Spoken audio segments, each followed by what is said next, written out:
Welcome back, people.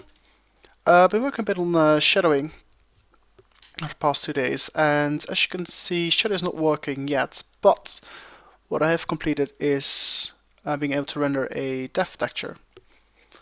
So what I've done in preparation of getting extra shadowing going is I pretty much create an off-screen frame buffer, and on this off-screen frame buffer only render the depth component from light's position and light's direction. So I render whatever what's lit at the moment, but only ignore all the color information, only restore the depth information, and that is directly rendered onto a texture. And the texture is the one you can see right here. So the darker the color, the closer it is to the light, from light's perspective. So that seems to be working quite nicely. So what needs to happen next is I need to compare the depth values stored in this texture from light's perspective from the depth values for the same fragment as seen from the camera. So for example, if I want to say check the fragment bit here, right behind the tree from the camera's perspective, it should be clear that the depth of that point there is basically less, or is actually more than the depth stored in the depth texture for the same coordinate, because from the perspective of the light, that coordinate will basically be blocked by the tree bits here, say.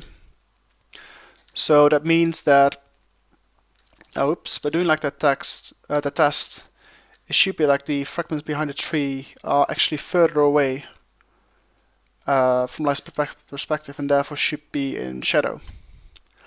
And OpenGL just have some nice sampler, like things called like sampler 2D shadow, to do these tests for us.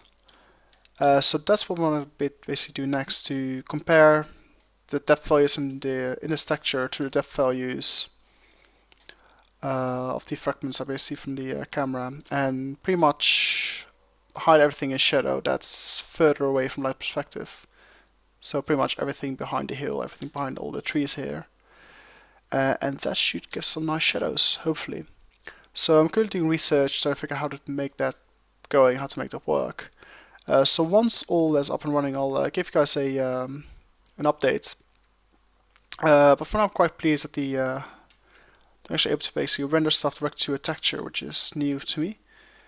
Because for the reflection here, I don't actually render the texture directly. I have to copy it, as you might have remember from a previous video, which gave me quite a little bit of a headache. To basically rotate and position the thing in place so all this works nice and neatly in the way you expect it to be. So yes, I'll leave it at that, and I'll come back to you guys once I got Shadow working. Thanks for watching, and see you guys next time.